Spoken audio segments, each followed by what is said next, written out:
Dorgommii maaraatoonii Abbabaa Biqilaa kun qopheessummaa Federeeshinii Atileetiksii Itoophiyaatiin waggaa waggaan kan dorgomu yoo ta'u, atileetonni dhuunfaanii fi kilaboota adda addaa irraa babbahan dhiiraaf dubaraan irratti hirmaatu. Haala kanaanis dorgommii maaraatoonii dubartoota jidduutti dorgomeen atileet Xayyituu Siyyuum kilaba Machaal irraa tokkoffaa baateetti. Asnaaqech Girmaa poolisii Oromiyaa irraa lammaffaa eeguu baatu atileet Bizuu Agar Adaraa baankii daldala. Gama dorgommii dhiiraatiin poolisii federaalaa irraa kan hirmaate atileet Birhaan Nabbabaw sa'a 2 fi daqiiqaa 14 fi sekondii 51 injifateera. Atileet Limanee Geetaachoo kilaba Machaal irraa lammaffaa akkasumas atileet Galgaloo Xoonaa humna mana sirreessaa federaalaa irraa sadaffaa bahuu danda'aniiru.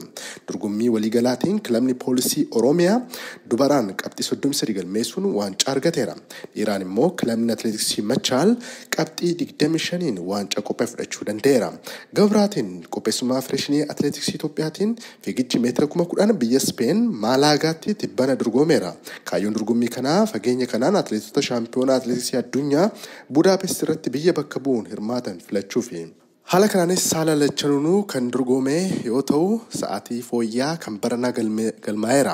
Haala kanaanis saala lachanuunuu kan dorgome yoo ta'u sa'aan fooyyaa ta'es akka galmaa'ee barameera. Fiigicha dubartoota gidduutti dorgomeen atileet Gudaaf Tsaggaayee daqiiqaa 29 fi sekondii 29 fi maayikiroo sekondii 7 injifachuu dandeesseetti.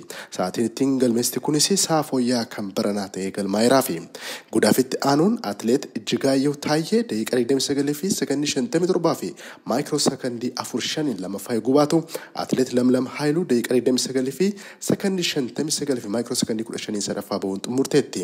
Miizaan Alam Girmaawit Gabra Egzaabeer immoo atileetota sadarkaa 4ffaa fi 5ffaa bahanidha.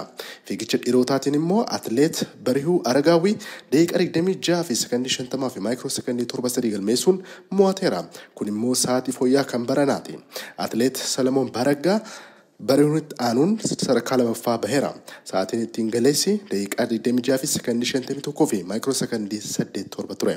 Atileet Yismaaw Dilluu atileetii sadaffaa bahe yoo ta'u daqiiqaa 27 fi sekondii 8 fi maayikiroo sekondii 8 galmeessuu danda'eera. Taaddasee Warquu fi Gammachuu Didhaa atileetota dorgommii kanarratti sadarkaa 4ffaa fi 5ffaa bahanidha. Haaluma kanaan Federeeshiniin Atileetiksii Itoophiyaa atileetota sadarkaa 1ffaa hanga 4ffaatti ba'an qophii shaampiyoonichaaf akka filatee fi dhiyeenyatti gara qophiitti akka galu odeeffanneerra.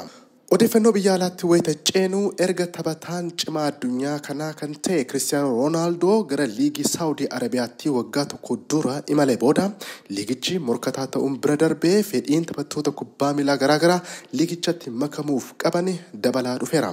Keessumaa kilaboonni kan akka Al-Naasrii fi Al-Hilaal tibbana taphattoota hedduminaan mallatteessaa jiru. Liigii Saawudii baranaa kan injifate Al-Hilaal taphataa cimaa badhaasa Baalaandoorii kan fudhate Karim Benzeemaa kilaba Real Madrid irraa yuuroo miliyoona 100 waggaatti isaaf kafaluuf waligaluun mallatteessuun isaa ni yaadatama. Haala kanaanis taphattoonni ciccimoo Chelsea kan akka N'Golo Kante fi goolii eegaan lammii Senegaal Edouard Mendy gamanumaan kilaba Al-Hilaaliif taphachuu fi waligaltee irra gahaniiru.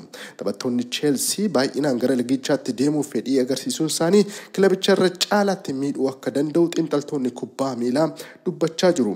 Ta'us taphattoonni kilabichaa gadhiisuuf fedhii qaban waliigaltee mallatteessaa jiru. Dilbata kaleessaa taphataan sarara ittisa Chelsea Kalidou Koulibaly turmaata waggaa tokko booda Al-Hilaaliif mallatteessuusaa ifoomseera.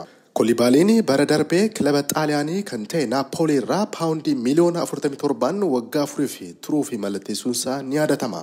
Chelsiin bara taphaa darbee irratti taphattoota ciccimoo hedduminaan qabaachaa ga'umsi agarsiise jajjabeessaa hin turre. Gabaasa sagalee Ameerikaatii fi Eebbisaa Naggasaa Stookholm, Siwuuden.